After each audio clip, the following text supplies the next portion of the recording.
Hello everyone. So continuing with our series of news editorial with value addition, let's see today's newspaper what's in there for today's. आज हम देखेंगे कि आज के जो news editorial हैं उनमें हमारे प्रीलिम्स और मेंस के हिसाब से क्या वैल्यू एडिशन आया है। तो चलिए देखते हैं। हाँ, ये है आपका science and tech department. Science and tech का जो जीएस पेपर 3 है उसमें आएगा रोबोटिक्स या आर्टिफिशियल इंजीनियरिंग के हिसाब से आपका आ जाएगा। इसमें ये आपकी हमने आज ना केस स्टडीज़ लिए हैं जो आपको मेंस के हिसाब से भी इम्पॉर्टेंट हो जाएंगी या एथिक्स के हिसाब से भी आप कहीं भी इसको एडजस्ट कर सकते हो। इसमें क्या है, इन्होंने ना कुछ रोबोटिक्स का यूज़ किया है, एक हॉस्पिटल मैनेजमेंट में किया है और कहीं बैंकिंग फैसिलिटीज़ में किया है। ठीक है, तो ये जो न्यूज़ में आया आज है कि कोची जो केरला में है उसके एक लोकल स्टार्टअप है, मेकर विलेज बेस्ड स्टार्टअप। उन्होंने अपना एक एडवांस्ड रोबोट जो है उसको डिप्लॉय किया है, सेया बॉट उसका नाम ही ये है। तो उसमें क्या, वो बैंक में गया और बैंक में उन्होंने लोन के लिए अप्लाई किया जो कि ग्रेटर देन 1 करोड़ था और जो उन्हें मिल गया।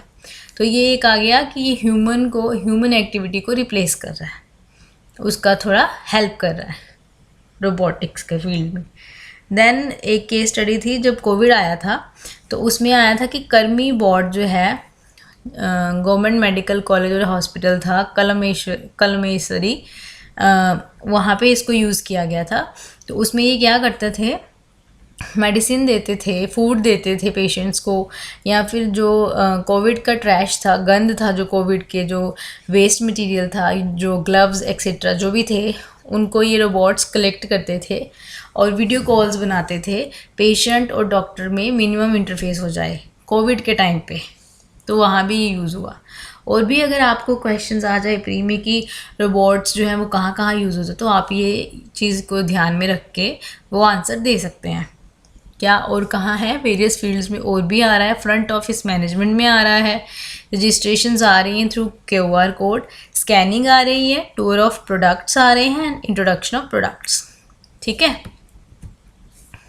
और नेक्स्ट जो केस स्टडी है वो है अर्बनाइजेशन के ऊपर, जो आपके इकोनॉमिक्स में भी आ जाएगी और जो आपके जीएस पेपर 3 में भी आ जाएगी।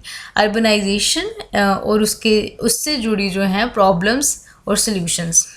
बेंगलोर में आपको पता होगा फ्लड्स आ गए, बट वो फ्लड्स कोई ये नहीं था कि वो नेचुरल फ्लड्स थे, it was more of anthropogenic causes. मतलब कि जो हाई राइज बिल्डिंग्स हैं, कोई पानी को बाहर निकलने के लिए ड्रेनेज एरिया प्रॉपर नहीं था, तो वो जो हाई राइज बिल्डिंग में जो आउटफ्लो नहीं था, तो जो पानी है वो वहाँ इकट्ठा होता गया, उसकी वजह से काफ़ी ज़्यादा मैन और मटेरियल रिसोर्सेज का वेस्टेज हुआ है, जो हमने वीडियोस में भी देखा कि कोई टॉप के जो इंस्टीट्यूशन के जो हेड थे उनके भी घर पे काफ़ी प्रॉब्लम हुई है।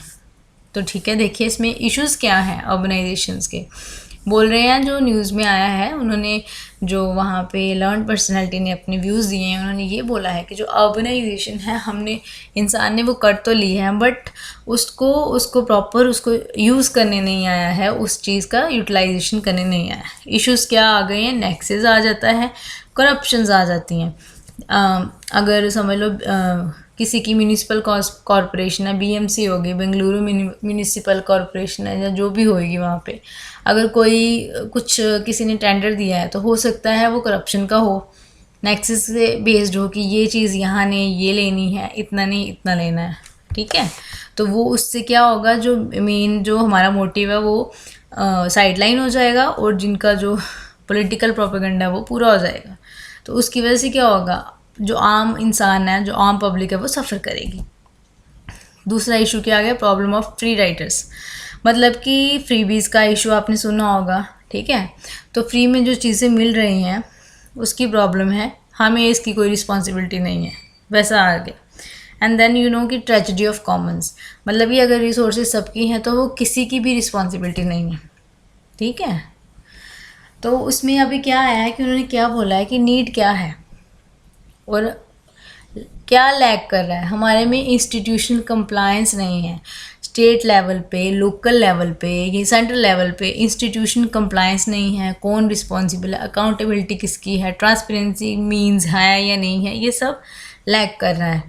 और क्या हो रहा है, अनकोऑर्डिनेटिंग इश्यूज़ हैं, सेंटर स्टेट के रिलेशंस, आपको पता ही है फेडरलिज्म का इशू हर बार आ जाता है। तो हो सकता है जो सेंटर में गवर्नमेंट है वो फंड्स ना दे, या जो स्टेट की गवर्नमेंट है वो डिवोल्यूशन प्रॉपर ना करे लोकल बॉडीज़ को, तो वो थोड़ा मिसमैच आ जाता है। देन कम्स की क्या ज़रूरत क्या है इस टाइम पे, क्या चाहिए हमें, climate resilience and better environment. वो कैसे होगा, एक तो रिन्यूएबल रिसोर्सेज को यूज़ करके, और जो हम इररिस्पॉन्सिबल बिहेव करते हैं, जो भी हमारे रिसोर्सेज को ख़त्म कर रहा है उनको ठीक करके, प्लस अपने आसपास का जो वातावरण है वो सही बना के। Then comes institutional euthanasia.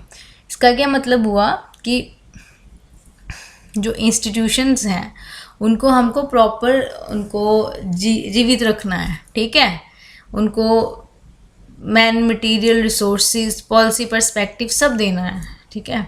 और जो हम लोग हैं on the part of community, उनको कुछ ना कुछ हार्ड डिसीजंस लेने पड़ेंगे in the part of transport, car etcetera. ये वाली जो चीज़ें हैं वो हटा के जो इन्वायरमेंटली एक्टिविटीज़ हैं, जैसे सब अर्बनाइजेशंस आपने सुना होगा, ठीक है, रैपिड मेट्रो ट्रांजिट कॉरिडोर्स वगैरह आपने सुने हैं। तो ये उस हिसाब से आप जो आम इंसान है वो अपनी जो लाइफ है उसको सेट करे, ताकि जो इन्वायरमेंट पे लॉस है वो कम हो जाए, प्रेशर कम हो जाए, ए पोलिटिकल अप्रोचेज़ हों, ताकि अगर हम देखते हैं कि कोई पॉलिटिशियन कुछ बोल रहा है तो उसके बैक ऑफ माइंड में यही होगा, उसके दिमाग में यही होगा कि अगर मैं ये चीज़ बोल रहा हूँ तो ये मेरा वोट बैंक है। अगर ब्यूरोक्रेट बोल रहा है तो वो बोलेगा ये मेरा प्रमोशनल एस्पेक्ट है, परफॉर्मेंस एवेलुएशन है, तो वो चीज़ नहीं करनी है। पॉलिटिकल अप्रोचेज़ को लेना है, बट उस हिसाब से जो कि पब्लिक वेलफेयर पे हों, ना कि सेल्फ वेलफेयर पे हों, ठीक है। Then comes role of policy makers and administrators to chalk out. जो पॉलिसी बना रहे हैं और जो उनको इम्प्लीमेंट कर रहे हैं उनका प्रॉपर रोल पता होना चाहिए, ताकि जो एक थिन लाइन है वो ब्रीच ना हो, ओके। अभी कुछ हमने सक्सेस भी अचीव किया है, बट वो माइन्यूट सक्सेस है, तो हमें अगर कहीं पे पॉजिटिव्स आ गए, कहीं पे पूछा हो क्रिटिकली एनालाइज, तो उसमें आपको क्रिटिकल में दोनों पार्ट देने पड़ेंगे, पॉजिटिव भी और नेगेटिव भी। तो इसमें पॉजिटिव में हमने क्या अचीव किया है, रेन वाटर हार्वेस्टिंग, काफ़ी जगह पे हमने सक्सेस मॉडल्स देखे हैं जो अभी भी वर्क कर रहे हैं। आपने देखा होगा कि एक न्यूज़ आई थी कि जो अपना राजस्थान का एरिया है वहाँ पे एक कोई ज़िला है, वहाँ पे डिस्ट्रिक्ट कलेक्टर ने जो जहाँ पे पानी नहीं था, जो पॉन्ड बिल्कुल सूख गया था, वहाँ पे उन्होंने रीजनरेशन करवाई है, रिवर रीजनरेशन करवाई है। किससे? Through rain water harvesting technique से कराई है और ऑर्गेनिक एक्टिविटीज़ से करवाई। Then come solar water heating. हमारा जो solar water energy conservation programme थे, ठीक है, इंटरनेशनल सोलर अलायंस, उसकी वजह से क्या हो रहा है कि हर रूरल एरिया पे, हर रिमोट एरिया पे सोलर वाटर की जो हीटिंग है या सोलर रिलेटेड टेक्नोलॉजीज है वो पहुंच रही हैं। सोलर मामाज आपने सुना होगा, जो कि राजस्थान में अफ्रीका ने कोलैबोरेशन किया था कि जो लेडीज़ हैं उनको वो सोलर सेल्स या सोलर की जो भी इक्विपमेंट्स हैं उनकी ट्रेनिंग देते हैं, हाउ टू ऑपरेट। तो आज की डेट में जो वहाँ पे जो लेडीज़ हैं राजस्थान की, वो खुद ऑपरेट करना जानती हैं और वो खुद अपनी सोर्स ऑफ इनकम बना रही हैं, okay. Then comes waste and garbage segregation.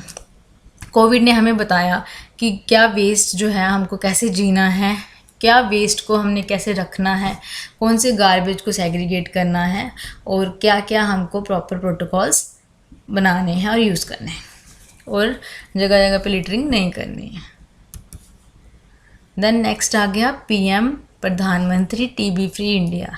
ये नया इनिशिएटिव आया है, उन्होंने बोला है कि जो हम भारत को टीबी मुक्त भारत बनाएंगे, कौन से ईयर तक, बाय 2025 प्रॉपर हम इनको एलिमिनेट कर देंगे।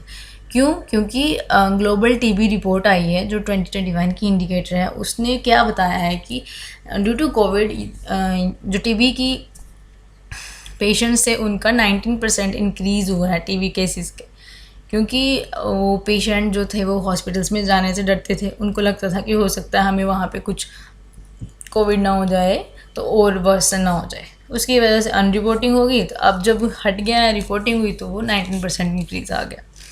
और अभी गवर्नमेंट ने निक्षय मित्र ऐप या फिर निक्षय ऐप 2.0 जो है वो पोर्टल उन्होंने शुरू किया है। उसमें क्या है, जो आम इंसान है, कोई भी स्टेक होल्डर हो गया या प्राइवेट कंपनीज हो गई, इंस्टीट्यूशनल्स हो गए, कुछ भी हो गया, वो ना टीबी पेशेंट्स को अडॉप्ट करेंगे, उनकी स्क्रीनिंग करेंगे, उनको सोशली और मेंटली उनको ट्रेन करेंगे कि आप जल्दी से जल्दी अपना चेकअप कराएं, क्योंकि जितनी जल्दी इसको हम डिटेक्ट करेंगे उतनी जल्दी ये ठीक हो जाएगा।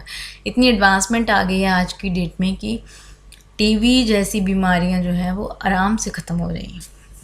देन कम्स इस पोर्टल और इस पूरे इनिशिएटिव का क्या फोकस है, कम्युनिटी कनेक्ट, पूरी जो जनहिता उनको कनेक्ट करना है, लोकल लेवल पे, ग्रास रूट लेवल पे ट्रीटमेंट हो जाए, अर्ली ट्रीटमेंट हो जाए, न्यूट्रिशनल सपोर्ट हो, ताकि जो हमारी जो इम्यूनिटी है वो वीक ना रहे। अगर हम न्यूट्रिशनल हैबिट्स यूज़ करेंगे तो हम अपनी बॉडी को डिजीज़ से बचा सकते हैं। अगर हो गई हैं तो वो डिजीज़ की सिविरिटी कम हो जाएगी, अगर हम न्यूट्रिशन अपना मेंटेन करके रखें। और सबसे ज़्यादा न्यूट्रिशन क्या है, मेंटल न्यूट्रिशन, दिमाग का न्यूट्रिशन। और अभी जो एक और न्यूज़ आई है वो है कि नॉर्थ कोरिया ने अपने आप को न्यूक्लियरी वेपन स्टेटस दे दिया है। उन्होंने क्या बोला, हम किसी से नेगोशिएट नहीं करेंगे, हम न्यूक्लियर वेपन स्टेट हैं तो हैं, खुद का ही रूल बनाया उन्होंने। और उन्होंने बोला हाँ, we'll allow ourself for nuclear first strike, और हम अपनी न्यूक्लियर आर्म्स की टेक्नोलॉजी या न्यूक्लियर आर्म्स जो हैं वो किसी के साथ शेयर नहीं करेंगे। तो ये तो आ गया कि न्यूक्लियर थ्रेट आ गया, बट हमें क्या है, पढ़ना है नॉर्थ कोरिया में, हमें इसकी लोकेशन देखनी है, जोग्राफिकल लोकेशन, जो हमारे पेपर के व्यू पॉइंट से बहुत ज़्यादा इंपॉर्टेंट है। देखिए, सबसे इम्पॉर्टेंट है ये 38th पैरेलल, ये जो है ये 38th पैरेलल, बिल्कुल ये जो ऊपर आप जो ये जो लाइन देख रहे हैं डॉटेड, इस पे लिखा हुआ है ईस्ट वाली साइड पे 38th पैरेलल। एंड इसकी जो ये जो डॉटेड लाइन है ऊपर जो रेड कलर का है, ऊपर आ गया ये नॉर्थ कोरिया और नीचे आ गया ग्रीन कलर का साउथ कोरिया, सॉरी। और इनको कौन ये आसपास डिवाइड कौन कर रहा है, 38th पैरेलल। तो आपको ये याद रखना, जो प्योंगयांग है वो है नॉर्थ कोरिया की कैपिटल और सियोल जो है वो है साउथ कोरिया की कैपिटल। और नॉर्थ कोरिया का जो बॉर्डर है वो ऊपर चाइना से लग रहा है, ठीक। एंड ये एक दूसरे को सेपरेट कौन से पैरेलल से कर रहे हैं, 38th parallel. Okay, got it. तो आज के लिए इतना ही। Thank you so much and do like, subscribe and share the video.